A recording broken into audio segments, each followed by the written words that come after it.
આજે એક એવી ટ્રીટમેન્ટના વિશે જણાવવા જઈ રહ્યા છે જે સમજીને તમે તમારી જિંદગીના ઘણા બધા દર્દો અને દુખાવોમાંથી બહાર આવી શકો છો. આ ટ્રીટમેન્ટનું નામ છે સુજોગની સારવાર. દોસ્તો, આ ટ્રીટમેન્ટમાં કોઈ પણ જાતની દવા આપવામાં આવતી નથી કે કોઈ પણ જાતની એક્સરસાઇઝ કરાવવામાં આવતી નથી કે કોઈ પણ જાતની ચીરફાડ પણ કરવામાં આવતી નથી. છતાં તમારા શરીરના તમામ દુઃખ અને દર્દમાંથી તમે બહાર આવી શકો છો તેવી સારવાર તમને જણાવવા જઈ રહ્યા છે. બીજી એક ખાસ વાત જણાવવાની કે શરીરના કોઈ પણ દુખાવા માટે કોઈ પણ જાતની દવા બની જ નથી. આ એક જ સારવાર છે કે જેમાં શરીરના તમામ દુઃખો અને દર્દમાંથી તમને કાયમી ઉકેલ મળી જશે અને તમે રોગમુક્ત થઈ ભયમુક્ત જીવી શકશો. પગને લગતું કોઈ પણ દુખાવો હોય કે પછી ઘૂંટણને દુખાવો હોય, સાયટિકાનો પ્રોબ્લેમ હોય, થાપાને લગતો પ્રોબ્લેમ હોય કે વેરિકોઝ વેન્સને લગતો પ્રોબ્લેમ હોય, તો સાથે જ હાથનો દુખાવો હોય, કોણીનો દુખાવો, ખભાનો દુખાવો, બ્રેનને રિલેટેડ કોઈ પણ પ્રોબ્લેમ હોય કે કમરને લગતો કોઈ પણ પ્રોબ્લેમ હોય, પછી તે સર્વાઇકલને લગતો પ્રોબ્લેમ હોય કે પેરાલિસિસને લગતો પ્રોબ્લેમ હોય, ખેંચ આવી એટલે કે એપિલિપ્સી, ધ્રુજારી આવી એટલે કે પાર્કિન્સન્સ, રાત્રે ઊંઘ ન આવી, ખોટા વિચારો આવવા, ડિપ્રેશનમાં જીવવું, સતત માથામાં દુખતું રહેવું, શ્વાસ લેવામાં તકલીફ, મોઢામાં ગાલની નસો ખેંચાવી કે પછી કિડનીને લગતા યુરિનરી બ્લેડરને લગતા, આંતરડાને લગતા કોઈ પણ પ્રોબ્લેમની સાથે હાર્ટને લગતા કોઈ પણ પ્રોબ્લેમમાંથી મુક્તિ જોઈતી હોય તો આ ટ્રીટમેન્ટ તમારા માટે ખૂબ જ જરૂરી છે. ઉપરોક્ત તમામ રોગની કોઈ પણ દવા બની જ નથી કે છે જ નહીં. માટે રોજ આ ચેનલ ઉપર આ જ ટાઈમે તમે વંદન સુજોગ સેન્ટરના તરુણભાઈ શાહના ઇન્ટરવ્યૂ જાતે જ નિહાળો અને જાતે ટ્રીટમેન્ટ કરો. કોઈ પણ જાતના ખર્ચ વિના અને રોગમુક્ત બનો. નમસ્કાર દર્શક મિત્રો, હું છું આપની સાથે નમ્રતા મહિડા. ગુજરાત ન્યૂઝના અમારા સ્પેશિયલ હેલ્થને લઈને પ્રોગ્રામમાં આપનું સ્વાગત છે. દર્શક મિત્રો, હેલ્થની આપણે વાત કરીએ છીએ તો આજે આપણે વાત કરવાના છે ખાસ કરીને કિડનીને રિલેટેડ. કોઈ પણ બીમારી હોય, આપણે તેની દવા લેતા હોય છે, રિપોર્ટ્સ કરાવતા હોય છે, ડૉક્ટર પાસે જતા હોય છે અને ક્યારેક એવી બીમારી વધતી હોય છે, વધારે પડતી જ બીમારી હોય છે, ક્રિટિકલ કન્ડિશન હોય છે તો વધારે પડતા હાઈ ડોઝ આપવામાં આવતા હોય છે. આપણે હાઈ ડોઝની જે દવાઓ લેતા હોય છે તેને લઈને આપણી કિડની ઉપર પણ અસર થતી હોય છે. તો આજે આ તમામ જે કિડની રિલેટેડ જે પ્રોબ્લેમ્સ થતા હોય છે તેને લઈને આજે અમારી સાથે વંદન સુજોગ સેન્ટરથી તરુણભાઈ શાહ અમારી સાથે જોડાઈ રહ્યા છે. તરુણભાઈ, સ્વાગત છે અમારા પ્રોગ્રામમાં. તરુણભાઈ, આજે આપણે વાત કરવાના છે કિડનીને રિલેટેડ જે પ્રોબ્લેમ્સ થતા હોય છે. જ્યાં સુધી મને નોલેજ છે ત્યાં સુધી કે વધારે પડતું તો આપણે જે હાઈ ડોઝની દવાઓ લેતા હોય છે તેને લઈને કિડની ઉપર અસર થતી હોય છે. તો આ સિવાય કયા કારણો હોય છે કે જેને લઈને કિડનીને પ્રોબ્લેમ થતા હોય છે? બહુ જ ફાઇન તમે ટોપિક લીધો છે આજે નમ્રતાબેન. હું તમને બહુ જ અભિનંદન આપીશ કે મેં આ બહુ જ ફાઇન ટોપિક લીધો છે. હું વિચારું છું કે સમજી લો કે આપણી 6 કરોડની વસ્તી છે ગુજરાતની, એમાંથી ખાલી 6,660 લોકો બી સાંભળશે ને એમની જિંદગી બનશે ને તો બી આપણને એમનું ઘણું બધું પુણ્ય મળશે. એટલી ફાઇન ટ્રીટમેન્ટના બારામાં તમે પૂછીશ. તમને જાણીને નવાઈ લાગશે કે કિડનીનો મેડિકલ સાયન્સ પાસે અત્યારે કોઈ જ ઇલાજ નથી. જેની કિડની ફેલ થઈ ગઈ એનો કોઈ ઇલાજ જ નથી. એ માણસે કેવી રીતે જવાનું? હા, ડાયાલિસિસના ભરોસે એ લોકો જીવી શકતા હોય છે, પણ દર મહિને ડાયાલિસિસ 3 વખત એમને કરાવવાનું આવે તો એવરેજલી એક મહિનાની અંદર 35,000 થી 40,000 રૂપિયાનો ખર્ચો થતો હોય છે. નાનો માણસ 35,000 થી 40,000 રૂપિયા ખાલી જીવવા માટે શું કરશે? ક્યાંથી લાવશે? અને જો એ ડાયાલિસિસ નથી કરાવતો, કિડનીનું મુખ્ય કામ શું છે? શરીર લોહી શુદ્ધ કરવાનું. તમારા શરીરમાં જે કચરો ભેગો થાય છે એ લોહીમાં જે ભેગો થાય એ લોહી શુદ્ધ કરવાનું કામ કિડનીનું છે. અને આ કામ ના થાય તો શું થશે? આખું શરીર તમારું ધીરે ધીરે બગડતું જશે. એટલે તમારે ડાયાલિસિસ કરાવવું પડશે, નહીં તો ઢગલાબંધ રોગો થઈ જશે. પણ ડાયાલિસિસ કરાવવાનો ખર્ચો દર મહિને તમને 35,000 થી 40,000 રૂપિયા ક્યાંથી લાવશો? કેવી રીતે કરશો જો તમે વીકલી 3 ડાયાલિસિસ કરવાનો હોય તો? એટલે આ પ્રોબ્લેમ તમે બહુ જ ફાઇન પૂછ્યો છે. એટલે કિડની એ બહુ જ ભયાનક બીમારી છે. ભગવાન કરે. અને મેડિકલ સાયન્સ પાસે અત્યાર સુધી એનો કોઈ ઇલાજ નથી. બધા લોકો કહે છે અમારી ટ્રીટમેન્ટમાં ક્યોર થઈ જાય છે, અમારી ટ્રીટમેન્ટમાં ક્યોર થાય છે, પણ ક્યાંય કિડની હજુ સુધી વર્લ્ડમાં કોઈ જગ્યાએ ક્યોર નહીં થતી. ખાલી સુજોગની ટ્રીટમેન્ટ છે. એમાં પર્સન્ટેજ પ્રમાણે એ જો પેશન્ટ બહુ જ ધીરજથી ટ્રીટમેન્ટ કરાવે તો 100% ક્યોર થઈ જાય છે કિડની. હે ને? જી તરુણભાઈ, જણાવશો શું સિમ્ટમ્સ હોય છે કે કિડનીને રિલેટેડ કોઈ પ્રોબ્લેમ થાય તો જે દર્દી છે એને કેવી રીતે જાણ થતી હોય? સૌથી પહેલાં તો શું છે કે જેમ કિડનીનો પ્રોબ્લેમ વધતો જશે ને એમ એનું સૌથી પહેલું કારણ જે હશે ને એ એનું યુરિન અટકવાનું ચાલુ થઈ જશે. તમે જોશો એ યુરિન જશે ને તો યુરિન અટકીને આવશે. 5-10 મિનિટ ઊભો રહેશે, પછી યુરિન ચાલુ થશે, યુરિન અટકવાનું ચાલુ થઈ જશે. યા શું થશે કે યુરિન ટપક ચાલુ થશે, યુરિનનો ફોર્સ જ નહીં હોય, દૂર સુધી ધાર જાય એવું નહીં હોય.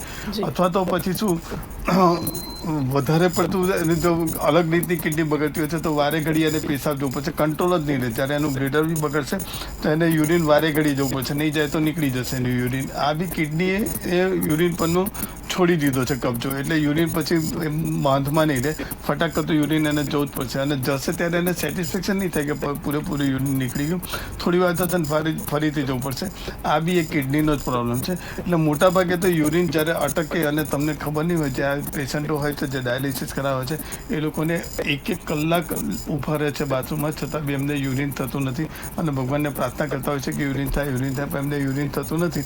છેલ્લે એમને પછી ડાયાલિસિસ કરાવવું પડે છે. એ રીતનું હોય છે. એટલે મેઇન શરૂઆત જે થાય છે એ યુરિનથી થાય છે. જી, તમે જણાવશો કે આજે કિડનીનું આપણે વાત કરી તો નાના બાળકોમાં પણ આવું હોય છે, એમને પણ આવી ક્રિટિકલ કન્ડિશન થઈ શકતી હોય છે? થાય છે ને, ઘણા નાના બાળકોને પણ થઈ શકે છે. આમાં કિડનીમાં અત્યારના જમાનામાં તો નાના બાળકોને પણ કિડની ફેલ થતી હોય છે. આ હું કિડની ફેલની વાત કરું છું. કિડની ડિસીઝ અલગ સબ્જેક્ટ થયો. તમને કિડનીમાં પ્રોબ્લેમ થયો તે સામાન્ય ટ્રીટમેન્ટ કરીને બી ક્યોર કરી શકો છો. હું આ કિડની ફેલરની વાત કરું છું. કિડની ઓગળી જ ગઈ છે, કિડની કામ કરતી જ બંધ થઈ ગઈ છે એની વાત કરું છું. નાના છોકરાઓને પણ થતું હોય છે. અત્યારે એનું કોઈ બાંધ નથી અને મોટી ઉંમરમાં બી થતું હોય છે. પણ મોટા ભાગે મેં જે જોયું છે એમાં જે જોયું છે કે હાઈ બીપીની ગોળીઓ અને ડાયાબિટીસની ગોળીઓ, આ બેની ગોળીઓ જે વધારે પ્રમાણમાં લેવામાં આવે છે ને એ લોકોને કિડની ફેલ થવાના ચાન્સીસ ઘણા બધા વધારે હોય છે. એક આ કારણ હોય છે. હું જે કહું એ તમારે સાચું માની લેવાનું એવું નથી. આ મને જે અનુભવ થયો એ હું તમને કહું છું કે મોટાભાગે જે બી હાઈ બીપીની ગોળીઓ વધારે પડતું લેતા હોય છે, ડાયાબિટીસની ગોળીઓ વધારે પડતું હોય છે, એ લોકોના કિડની ફેલ થવાના ચાન્સીસ વધારે હોય છે. અથવા તો ખોરાકની અંદર બી તમે જુઓ કે આપણે, હું હિન્દુ છું એટલે કહું છું એવું નથી, પણ હું તો જનરલી કહું છું, જનરલ વાત કરીએ કે આપણે શાકભાજી લેવા ગયા અને આપણને ખબર પડે કે આ બટાકા 10 દિવસ જૂના છે તો આપણે બટાકા લઈશું? નહીં લઈએ. આ સડેલા બટાકા આપણે નહીં લઈએ. અથવા તો સમજી લો કે આપણે કોઈ બી શાક લેવા જઈશું તો જૂના હશે કે બગડેલા હશે તે આપણે લેવાના નથી. આપણે જે ફ્રેશ અને તાજી હશે એ જ લઈશું ને એ જ આપણે બનાવીને ખાઈશું.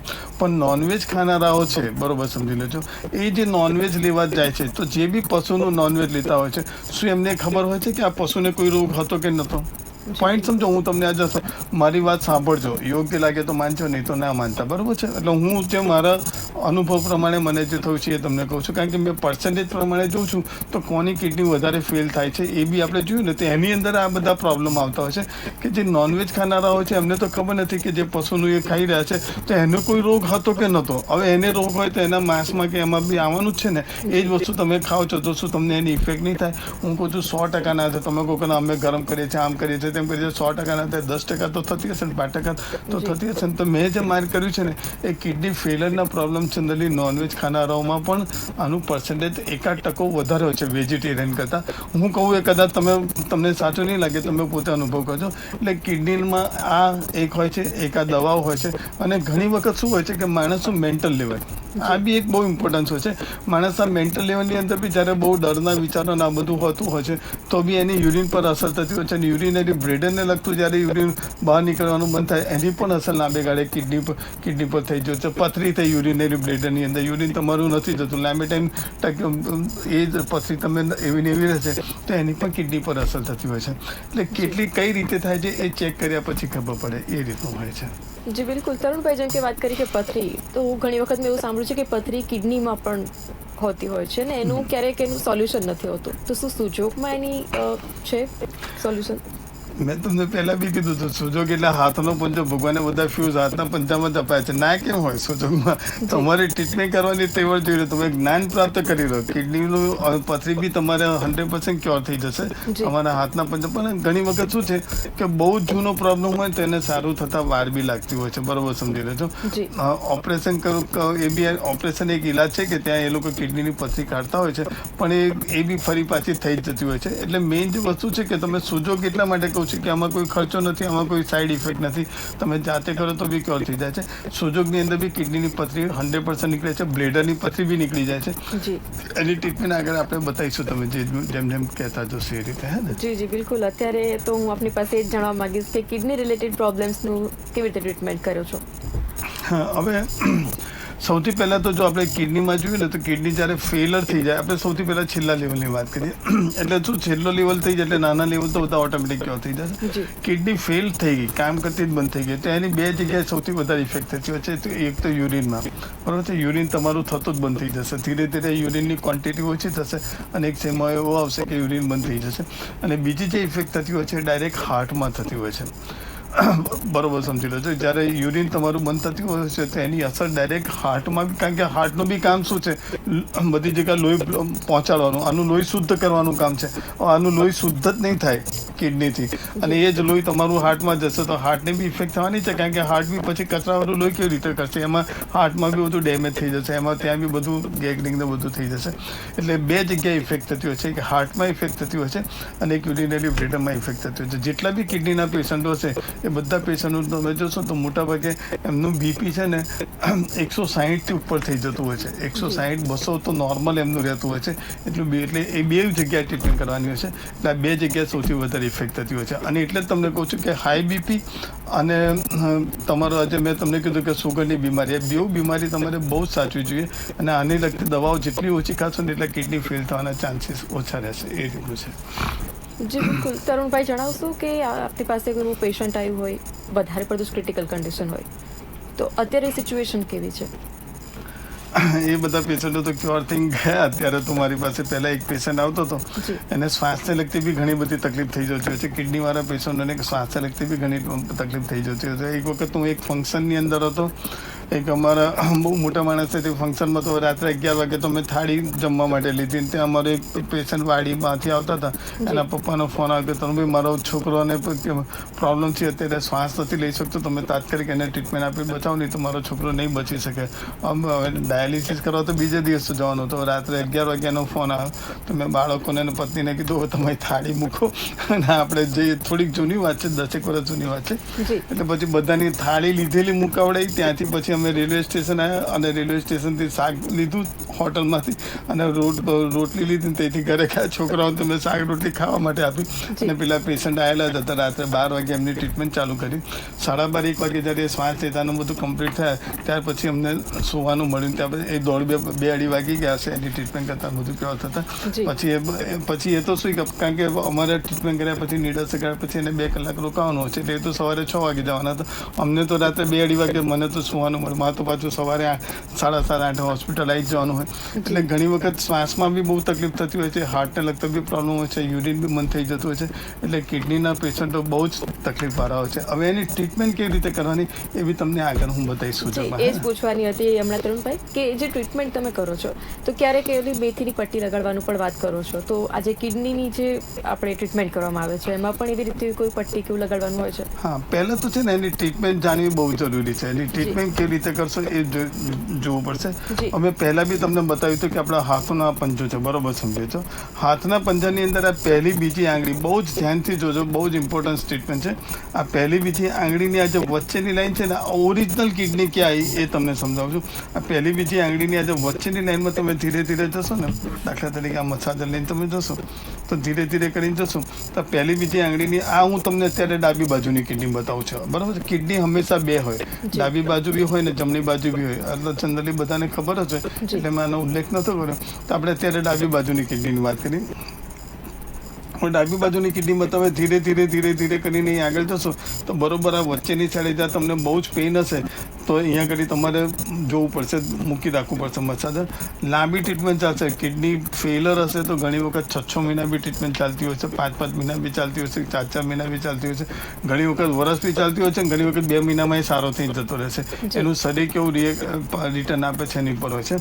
હવે અહીંયાથી તમે ધીરે ધીરે જશો તો આટલા ભાગની અંદર એની કિડની આવેલી હોય છે, બરોબર સમજી લેજો. પણ કિડની અહીંયા આગળ આટલા ભાગમાં ટ્રીટમેન્ટ કરશો એટલે ધીરે ધીરે એનો દુખાવો બંધ થશે. એટલે કિડની તમારી થોડીક કિડની ઓગળી ગઈ છે જ નહીં તમારા શરીરમાં, નવી બનાવવાની છે. પોઈન્ટ સમજી લો, કોઈ બી પાર્ટ નવો બનાવવાનો હશે ને તો એ સુજોગ સિવાય કોઈ નહીં કરી શકે. દાખલા તરીકે ગોલ બ્લેડર કોઈનું બગડે છે તો ગોલ બ્લેડર કાઢી નાખે છે ડૉક્ટરો, બરાબર છે. અમે લોકો શું કરીએ છીએ કે ગોલ બ્લેડર કાઢી નાખ્યું, લીવર ફંક્શનની અંદર ગોલ બ્લેડર આવ્યું તો ગોલ બ્લેડર કાઢી નાખો. જો ગોલ બ્લેડર કાઢી નાખ્યું તો એને જોઈન્ટ્સ પેઇન બધા ઢગલાબંધ પ્રોબ્લેમ થશે, કારણ કે ખાવાનું પચવાનું નથી ને એને લીધે. તો અમે લોકો શું કરીએ છીએ કે ગોલ બ્લેડર જે કાઢી નાખ્યું છે એ લીવર ફંક્શનની અંદર એ જગ્યા ખાલી પડી રહી છે, બરોબર સમજી લો. ત્યાં એવું નથી કે લીવર ફંક્શન એક્સપાન્ડ થઈને ગોલ બ્લેડરની જગ્યા પૂરી દે છે, બરાબર. તો અમે લોકો શું કરીએ છીએ, કન્ટિન્યુ વાઇબ્રેશનની ટ્રીટમેન્ટ આપીને એ ગોલ બ્લેડર વાળી જગ્યાએ છે ને આખું ડુપ્લિકેટ અમે ગોલ બ્લેડર ઊભું કરીએ છીએ. ગોલ બ્લેડર તો છે નહીં, એ જગ્યા ખાલી છે, પણ ત્યાં કન્ટિન્યુ અમે ટ્રીટમેન્ટ આપીએ છીએ. 1-1.5 મહિના, 1.5-2 મહિનાની અંદર ડુપ્લિકેટ અમે ગોલ બ્લેડર ઊભું કરીને એને બી કામ કરતું કરી દઈએ છીએ અને ધીરે ધીરે કામ કરતું થઈ જાય છે gall bladder. Same to same અત્યારે આપણે કિડની લઈએ, કિડની ઓગળી જ ગઈ છે જ નહીં. એની તમે એનું ક્રિએટિન જ બહુ જ આગું પાછું છે. ક્રિએટિન ઘણી વખત 20 થઈ જતું છે, 16 થઈ જતું છે, 12-14 તો નોર્મલ હોય છે, 18-16 બી નોર્મલ હોય છે. ત્યારે એના 3 ડાયાલિસિસ કરવાનું છે. એટલે પહેલાં તો આ કિડનીવાળું તમારે મેઇન પાર્ટ ક્યોર કરો. પણ કિડની ક્યોર કરવા માટે ખાલી કિડનીની ટ્રીટમેન્ટ આપવાથી કિડની ક્યોર નથી થતી. બહુ જ ઇમ્પોર્ટન્સ વાત કરું છું. કિડની ક્યોર કરવા માટે તમારે 12 મેરિડિયન્સની ટ્રીટમેન્ટ કરવી પડતી હોય છે. એમાં heart, lungs, brain, triple warmer, small intestine, large intestine. Second ફિંગરમાં જોઈએ તો કિડની ઓરિજિનલ લો, સ્પ્લીન લો, લીવર લો, પાછળની સાઈડે તમે યુરિનરી બ્લેડર, સ્ટમક અને ગોલ બ્લેડર, આ 6 મેરિડિયન્સની ટ્રીટમેન્ટ કરવાની હોય છે. પ્લસ સ્પાઇનલ કોર્ડ બી કરવાની હોય છે અને પ્લસ સર્વાઇકલ બી કરવાનું છે. આખું શરીર ક્યોર કરવું પડતું હોય છે. કિડની હસી કે નથી આ મટાડું. એટલે સૌથી પહેલાં તમે આ કિડનીનો આ જે પ્રોબ્લેમ તમને કીધું, આ ઓરિજિનલ કિડનીની ટ્રીટમેન્ટ કરો. ત્યાર પછી મેરિનેજ પ્રમાણે જોઈએ તો પહેલી બીજી આંગળીના જે મેં ઉર્જા શક્તિ કીધી છે, આટલા ભાગની આગળની સાઈડે અને પાછળની સાઈડે બેઉ જગ્યાએ તમે ટ્રીટમેન્ટ કરીને, આમાં જો ફેલર કિડની હશે તો તમારે નીડલિંગ્સ લગાવવું જ પડશે, ઉર્જા શક્તિ બેલેન્સ કરવી જ પડશે. આના વગર તમારી કિડની પરમેનન્ટ ક્યોર નહીં થાય. બરોબર, સમજી લો. એટલે આ તમારે 2 જગ્યાએ તમારે આગળ પાછળ તમારે આ પહેલી બીજી આંગળીની ટ્રીટમેન્ટ કરવાની, પ્લસ આ પહેલી આંગળીની ટ્રીટમેન્ટ કરી, પછી આ કરી, અને ત્યાર પછી મેઇન તમારું સ્પાઇનલ કોર્ડ એ બી કરવી પડશે. સ્પાઇનલ કોર્ડ ક્લિયર કરવા માટે આ બીજી ત્રીજી આંગળીની આ જે વચ્ચેની લાઈન છે, બરોબર, જો તો બહુ ફાઇન સમજાવું છું, આ વચ્ચેની લાઈન છે એ બી તમારે ટોટલ ધીરે ધીરે ટ્રીટમેન્ટ કરવી પડશે. એમાં જે L5 છે, જે નાભીની પાછળવાળો ભાગ, કારણ કે કિડની નાભીની બાજુમાં આવી, એટલે L5 વાળો જે મણકો છે એને બી બહુ ફાઇન ટ્રીટમેન્ટ કરવી પડશે. એ બી તમારે અહીંયા આગળ ધીરે ક્લિયર કરવું પડશે. આખી લાઈન ક્લિયર થઈ જશે એટલે સ્પાઇનલ કોર્ડ ક્લિયર થઈ ગયું, તમારા મેરિનેજ સારા થઈ ગયા, ઓરિજિનલ કિડની બી સારી થઈ ગઈ. આટલું ક્લિયર કરવા માટે એક બીજો પાર્ટ ક્યોર કરવો પડશે, કારણ કે એને શ્વાસની તકલીફ બહુ થતી હોય છે ને. એ શ્વાસની તકલીફ મટાડવા માટે આ તમારો ટ્રેકિયા બી ક્લિયર કરવો પડતો છે. આ બહુ હાર્ડ ટ્રીટમેન્ટ છે અને એટલા માટે દુનિયામાં હજુ સુધી કિડનીનો કોઈ ઇલાજ નથી થયો. એ ટ્રેકિયા ક્લિયર કરવા માટે મેં જે રીતે બતાવ્યું એવો અંગૂઠોનો આ જે નીચેનો ભાગ છે, જો જે લોકો કિડની પેશન્ટ હશે ને એ આ બધી ટ્રીટમેન્ટ જોશે ને તેમને એવું લાગશે કે હું હમણાં જ ચાલુ કરી દઉં. શ્વાસને લગતી બહુ તકલીફ થતી હોય છે, એના માટે ટ્રેકિયા જે છે એ અંગૂઠાનો જે છેલ્લો પોરો છે, બરોબર જોઈ લેજો. આ છેલ્લા પોરોની અંદર 10 મિનિટ તમે અહીંયા ટ્રીટમેન્ટ કરો, 10 મિનિટ આ ક્રોસ કરો, 10 મિનિટ આ ક્રોસ કરો, 10 મિનિટ આ ક્રોસ કરો, એમ કરીને આટલો આખો ભાગ કરી દેશો ને તમારો શ્વાસ લેતા થઈ જશે. તમને શ્વાસની તકલીફ 100% મટી જશે. જોડે આ બધા ક્લિયર કરશો, કિડની બી તમારી ક્યોર થઈ જશે, શ્વાસને લગતી તકલીફ બી ક્યોર થઈ જશે. એ શ્વાસ લેતા થઈ જાઓ પછી એનું જે ઇન્ફેક્શન છે ગળાનું, એ થોડી તમે આમાં શું તમારું ઘસાવાનું છે, થોડી વધારે બી ટ્રીટમેન્ટ કરી દેશો. તમે ઉપરના ભાગની આટલી ટ્રીટમેન્ટ કરશો એટલે હું તમને ગેરંટી સાથે કહું છું, તમારી કિડની ઓરિજિનલ ઓગળી ગયેલી કિડની પણ તમારી નવી થઈ જશે. કામ કરતી બંધ થયેલી કિડની હશે તો જલ્દી સારી થઈ જશે. કારણ કે ઘણી વખત શું છે કે આખી કિડનીનો પાર્ટ જ કામ જ નથી કરતો, તો એવા જે કામ કરતી બંધ થઈ જાય તો એ જલ્દી સારી થઈ જશે. કેવો પ્રોબ્લેમ છે કિડનીનો એ જોવું પડે. પણ તમારી કિડની જે બી પ્રોબ્લેમ હશે એ તમારો 100% ક્લિયર થઈ જશે. ગેરંટી સાથે કહું છું. દરેક પેશન્ટ, જે બી કિડનીના પેશન્ટ આજનો મારું એપિસોડ રેકોર્ડિંગ કરીને રાખે અને જાતે ટ્રીટમેન્ટ કરે, 6 મહિના થાય તો બી કરજો, પણ તમે ક્યોર થઈ જશો. તમારા ડાયાલિસિસ 100% બંધ થઈ જશે. તમારો હાર્ટનો બીપીનો પ્રોબ્લેમ બી સોલ્વ થઈ જશે. શ્વાસને લગતી તકલીફ બી મટી જશે અને તમે ક્યોર થઈ જશો. હે ને જી તરુણભાઈ, જેમ કે આપણી 2 કિડની હોય છે તો ઘણા લોકોને એક કિડની ડેમેજ થઈ ગઈ હોય છે કે પછી ક્યારેક ફેમિલીમાં એવો કોઈ પ્રોબ્લેમ આવતો હોય છે ને કિડની ડોનેટ કરતા હોય છે, તો એમનામાં પણ સેમ આ ટ્રીટમેન્ટ લાગુ પડી શકે છે? ના, આમાં કેવું છે કે જેની કિડની ફેલ થઈ ગઈ ને, મેડિકલ સાયન્સ પાસે એક બીજો ઇલાજ છે. એ લોકો એવું કહેતા હોય છે કે આપણે બીજી, મેં તમને પહેલાં શું કીધું કે હોમિયોપેથિકમાં કેવો ઇલાજ છે કે તમને કોઈ બી રોગ થાય તો કે તમારા મામાને હતો, તમારા પપ્પાને હતો, તમારી બેનને હતો, આ જીનેટિકમાં આવ્યો છે. હોમિયોપેથિકનું નિદાન આવું હોય છે. આયુર્વેદિક વાળાનું કેવું હોય છે કે કોઈ બી રોગ થયો તો કે આ તમારા પેટને લગતો પ્રોબ્લેમ છે, તો મેં કીધું 15 દિવસ સુધી તમને ઝાડા જ કરાવી દેશે. આવું જ હોય છે મોટાભાગે. તમે અનુભવ કરજો, તમે જશો તો તમને ખ્યાલ આવશે. એવું એલોપેથીની અંદર કેવું છે, કોઈ બી પાર્ટ બગડ્યો તો એને રિપેર નથી કરતા, એને ઉચકીને ફેંકી દો નવી વસ્તુ નાખી દો. એટલે કિડની બગડી ગઈ છે તો ક્યોર નથી થવાની, એને ઉચકીને ફેંકી દો, નવી નાખી દો. એ નવી નાખવા માટે એને લગતો જે એના ફેમિલી મેમ્બર હોય, એનું બ્લડ કેમિસ્ટ્રી બધું સરખું હોય, એની કિડની એ લોકો અંદર નાખીને ટેમ્પરરી ગાળું ચલાવે છે. પણ એવું નથી કે આ કિડની પરમેનન્ટ ક્યોર થઈ જાય. ઘણી વખત 6 વર્ષે, ઘણી વખત 8 વર્ષે, ઘણી વખત 10 વર્ષે બી આ કિડની ફેલ થઈ જતી હોય છે. પ્લસ એ ટ્રાન્સફર કરાયા પછી બી દર મહિને એમને 15-20 હજાર રૂપિયાની તો દવા લેવી જ પડતી હોય છે. તમે પૂછી લો જેને ટ્રાન્સફર કરાવી હોય કિડની, એને બી આ તકલીફ થતી હોય છે. એટલે પરમેનન્ટ ક્યોર માટે તો હું માનીશ કે તમારે સુજોગ કરવું જ પડે. અથવા તો તમે કિડની તમે ચેન્જ બી કરાવી દીધી છે તો એને યથાવત રાખવા માટે બી તમારે સુજોગની ટ્રીટમેન્ટ કરવી પડે, જેથી કરીને તમારો લાંબો સમય સુધી તમને કિડની પ્રોબ્લેમ ના થાય. એ રીતનું હોય છે. જી તરુણભાઈ, બિલકુલ સાચી વાત છે. અને ઘણી વખત મેં આવા કિસ્સા પણ જોયા છે. તો શું આ વારસાગત હોય એવું કહી શકાય? ના, કિડની વારસાગત ક્યાંથી હોય? કિડની વારસાગત ના હોય. મેં તમને જે પહેલાં તો તમને કીધું ને, એક તો દવાઓને લગતું, એક મેં તમને સમજાવ્યું હતું કે કેવી રીતે ખોરાકનું બી બહુ ઇમ્પોર્ટન્સ પાર્ટ હોય છે. અને સૌથી વધારે પાર્ટ હોય છે એ ઇમોશન્સ, તમારા મગજમાં ડરના વિચારો જે બહુ જ વધારે પડતા હોય, જેને લીધે યુરિન પર ઇફેક્ટ થાય છે. યુરિન તમારું ક્યોર રાખો, યુરિનરી બ્લેડર ના બગડવું જોઈએ, તો તમારા કિડનીને લગતા મોટાભાગના પ્રોબ્લેમ તમારા ઓછા થઈ જશે. એટલે તમને ડરના વિચારો ના આવે એના માટે બી થોડુંક, મેં કીધું ને, થોડુંક આધ્યાત્મિક જ્ઞાન આપણા હિન્દુઓ પ્રમાણેનું જે હોય, દરેક ધર્મમાં સારું નોલેજ જ આપતા હોય છે. આપણે નેગેટિવ લેવાનું જરૂર નથી હોતી. એ દરેક ધર્મના જે બી સારા વિચારો છે એ આપણે આપણી જિંદગીમાં ના અપનાવીએ અને વિચારીને આપણે આપણા વિચારો ક્યોર હશે તો તમારા શરીરમાં કોઈ રોગ નથી થવાનો. એટલે એ રીતનું કરીશું ને તો પણ ઘણું સારું રહેશે અને કિડની ફેલર જ નહીં થાય. જી તરુણભાઈ, આપનો આભાર અમારી સાથે જોડાવા માટે. તો દર્શક મિત્રો, આજે આપણે જેમ કે કિડની પર વાત કરી, ચર્ચા કરી, તમામ માહિતી આપણે મેળવી, તો આવી જ રીતથી ફરી એક વખત આપણે આ ચર્ચામાં જોડાશું. આ એપિસોડમાં બસ આટલું જ. ફરીથી નેક્સ્ટ એપિસોડમાં મળશું. નમસ્કાર.